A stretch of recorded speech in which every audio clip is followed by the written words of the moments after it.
Hey guys, so it's time to redefine the word journalism in automotive journalism. Have you ever wondered which petrol gives you the most mileage? Like, for example, if you poured Petronas on one day and you realize that, hey, it gives you about 480-500 kilometers, but the next day when you poured, or the following week you poured Petron and you got about 410-420, and you're thinking that perhaps Petronas gives you more mileage, but fact of the matter is perhaps it was your driving style that is more different. Perhaps you went somewhere that is further, or perhaps you were accelerating a lot harder. But the fact of the question remains, which fuel takes you further? And that's what this video is about, and that's what we want to attempt to answer. So in this video, we are going to pit Petronas fuels, RON 95, all RON 95. We're going to pit Petronas fuels against Shell and against BHPetrol. All of them are sporting brands, and all of them create incredible fuels. All of them invest millions into developing fuels for all of our cars. But which takes you further? So to help us with this investigative journalism, so to speak, we've decided to reach out to Honda Malaysia, who has graciously loaned us 3 Honda City hybrids. Now these are some of the most fuel efficient cars on Malaysian roads at the moment, and I believe that they should be able to help us decide which petrol takes you further. Now, to create a level playing field between all 3 fuels, Honda Malaysia has graciously serviced all 3 cars. So all 3 cars are running on new lubricants, and the other thing that we want to standardize is all 3 cars will run on the same tire pressure. So there's no one car that will have higher rolling resistance than the other. So tire pressure is going to be the same. All cars are going to be running on new lubricant. Thank you, Honda. And the other thing is, all cars are going to be kept at a maximum speed of 110 kilometers per hour. So that's the thing, that these are the variables that are at play, and we should be able to decide which petrol gives you the most mileage. Now, to help us decide, we are going to take all 3 cars across different terrains, through traffic, uphill, downhill, highways, and B roads as well. Now these are the roads that we are going to take. So we've decided to start from BHP Kayu Ara because there is a Shell station nearby, and there's going to be a Petronas station nearby as well. So after we are done refueling at BHP, Petronas and Shell, right before we get on the the Damansara toll, we are going to reset the trip mileage of all 3 cars. After that, we're going to be heading towards Jalan Duta.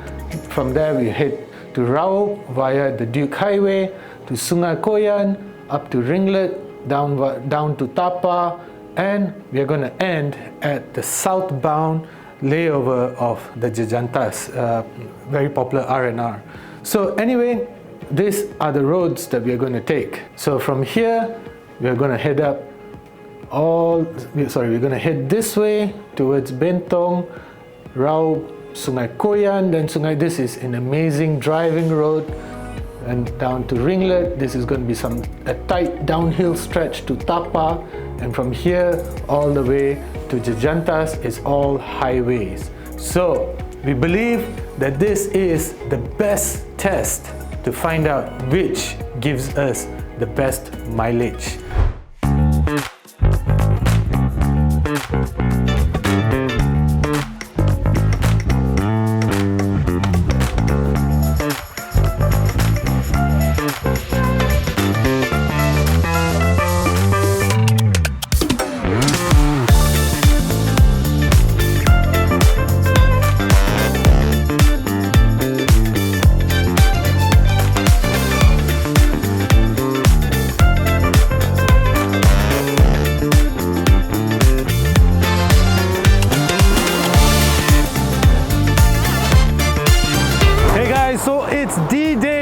Friday. We've had all three Honda City RSs since last Friday. It's Wednesday today at 6:30 in the morning.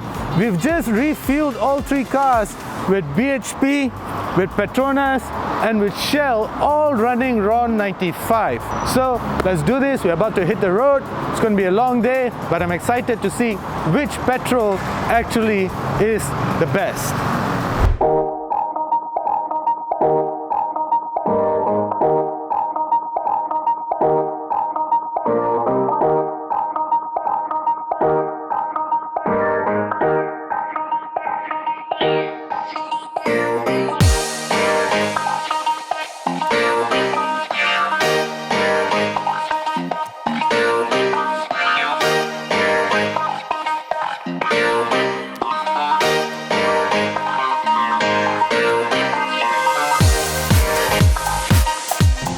Now this is something that I'm really excited to know more about and to see how this ultimately unfolds.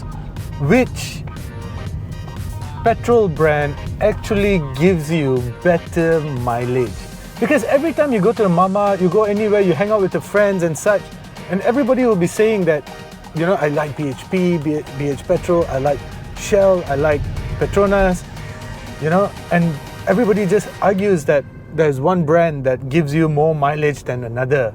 But it's always so subjective. There's no raw data, there's no real world test that has been conducted. And then you have companies like Shell that is actually going out there and saying that their fuel, their latest formulated RON 95, actually gives you 15 kilometers more per litre. Now that is quite something, that is quite a claim. But how do you know whether that is real? That is what this video is for, guys.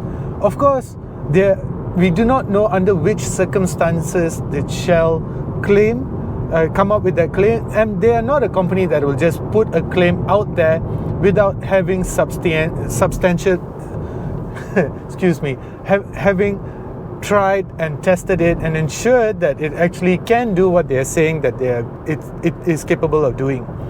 Anyway, besides that though, the other thing that was very important when we put together this fuel efficiency challenge was to actually make sure that all variables were the same. Some of the variables included tire pressure, included the fact that, you know, all cars needed to be newly serviced so that, you know, resistance is the same. There's not one car that is working harder than the other, because that will just mean that it is an uneven test. So we needed everything to be balanced out. So we also went so far as to ensure that any particular brand of oil, there was no residue of it. So we just emptied out. We requested Honda to give us empty tanks, and we refueled with whichever petrol brand it is that we are testing, such as my car is using BHPetrol, Timothy behind is using Shell, and Amirul in the other car is using Petronas. So they only refueled with those petrol brands over the past couple of days. So I just wanted to make sure that everything was balanced. Everything has worked out great.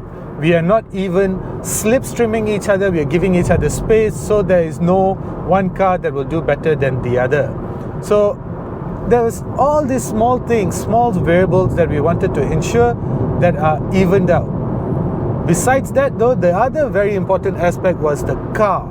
The Honda City RS was chosen because it's a very good balance between efficiency and performance. Now this is a hybrid car, so it uses twin electric motors, one to drive the wheels and one to charge the batteries. So the real world test, that we have driven this car before, and it's just amazing what this car can do. I'll give you a real world scenario. Yesterday, our colleague Wanjo poured 10 ringgit into one of the cars behind me. He refueled with Shell. 10 ringgit gave him 140 kilometers.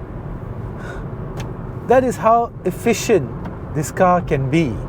So this was chosen because of that. But besides that, it was also chosen because it's got great power. Now we are going to be traveling between about 400 to 450 kilometers today, and we are going uphill, downhill, throughout all types of scenarios, heavy traffic, open roads. So I wanted a car that had the performance to keep up. I didn't want it to be draggy. And it's good that the car is efficient because I didn't want to refuel along the way either.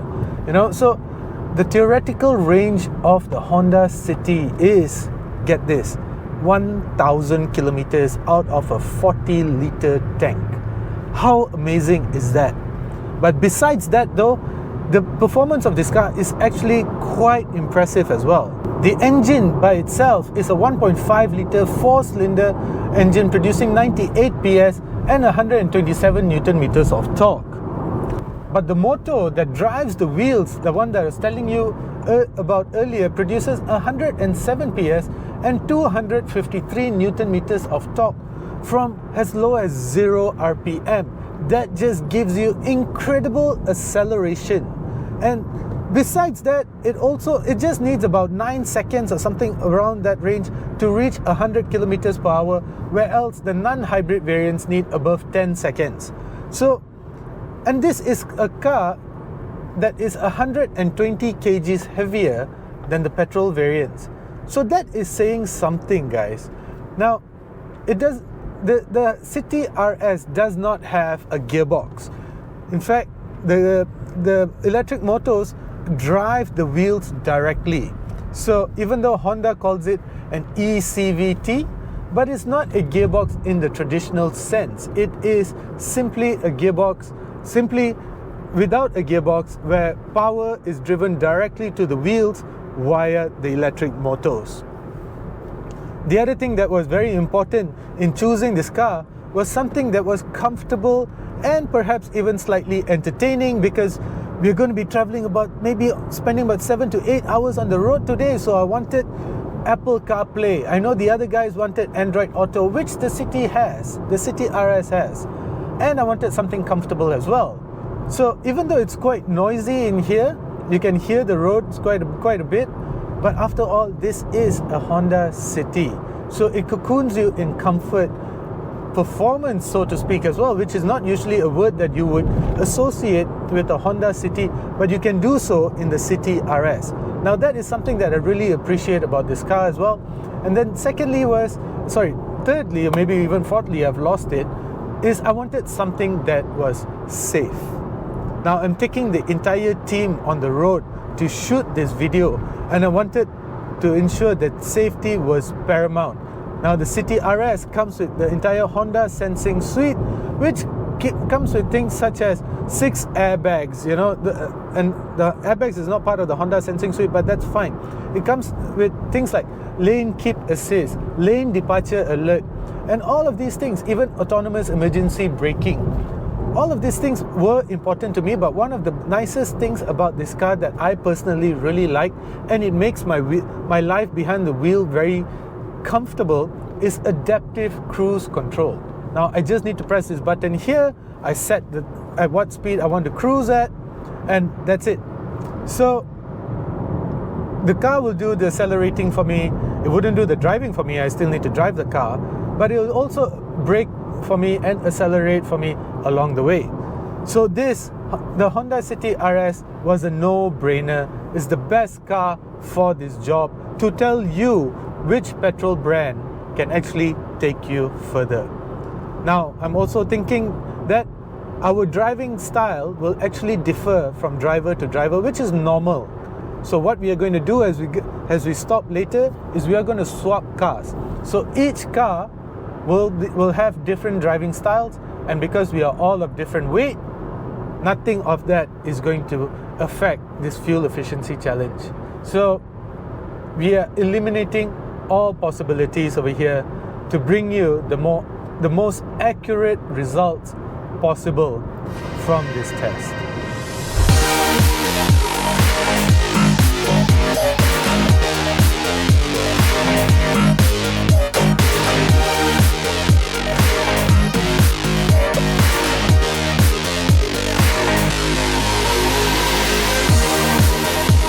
So halfway through, actually just about, we've done about 170 kilometers from our starting point. We've just reached Sungai Koyan.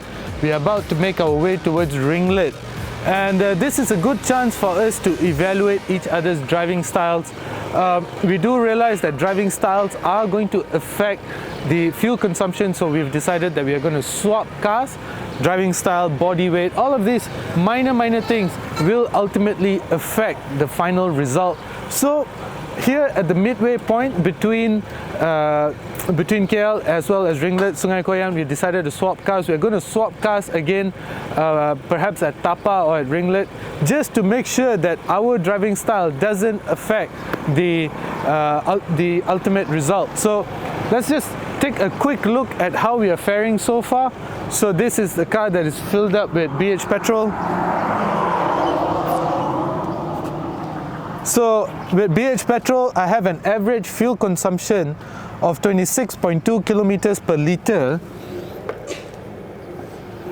which is quite decent, and I have a range of 612 kilometers.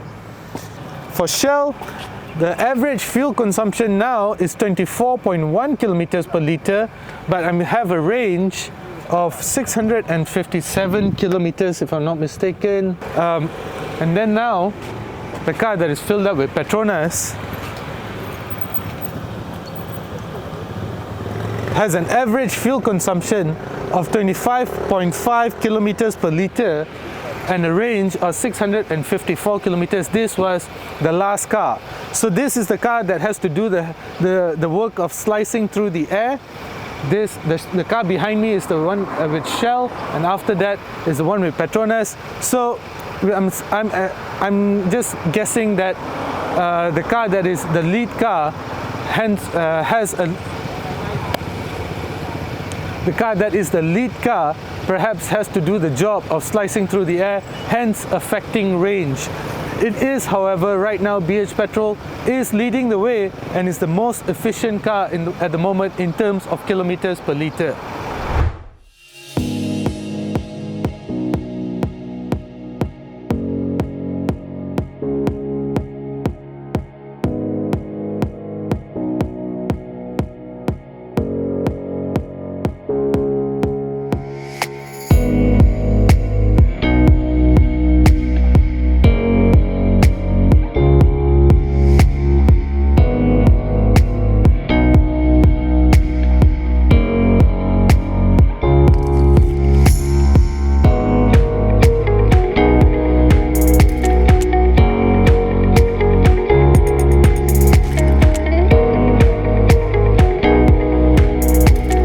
The Tapa R&R at the moment, southbound, of course. We couldn't stop at Ringlet earlier due to weather challenges, but this is where we are going to do another driver swap, which is important because it's crucial that we drive each car according to our own driving styles, as I mentioned earlier. So this is the car that is running on Shell. Let's see how it's doing. So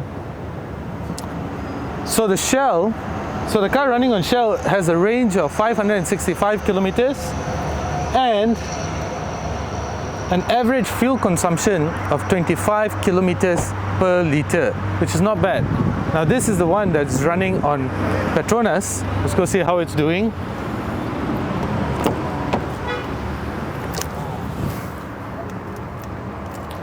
So Petronas has a range of 538 kilometers and an average fuel consumption of 24.2 kilometers per litre. So between these two, the car with Shell is obviously doing better. But now this is the one that's running on BHPetrol. See how it's doing.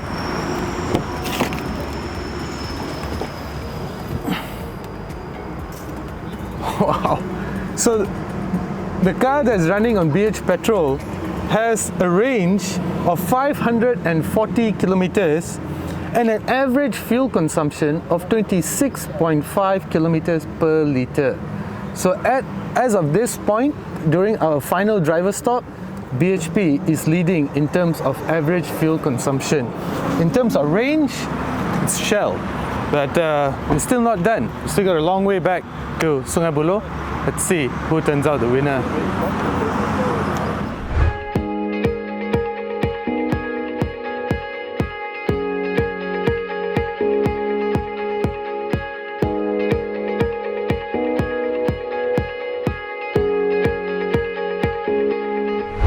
So finally, we are at Jejanta Sungai Buloh. It's been a long day. We've been out of our homes since 5:30 in the morning.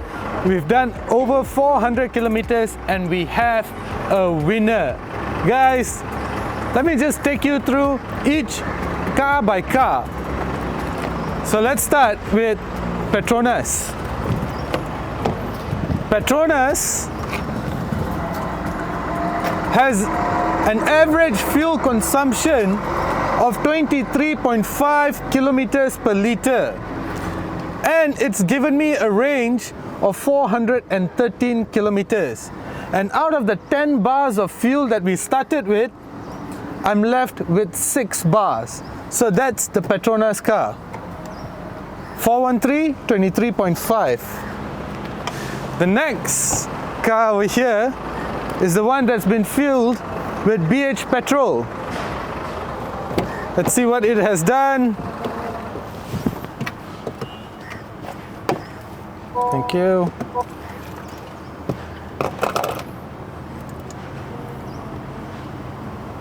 It has done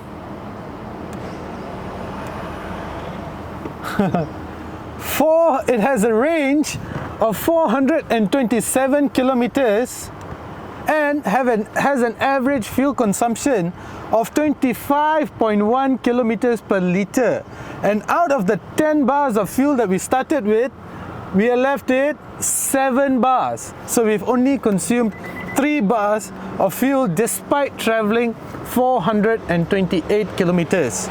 And now, Shell. So BHPetrol has obviously beaten Petronas quite substantially.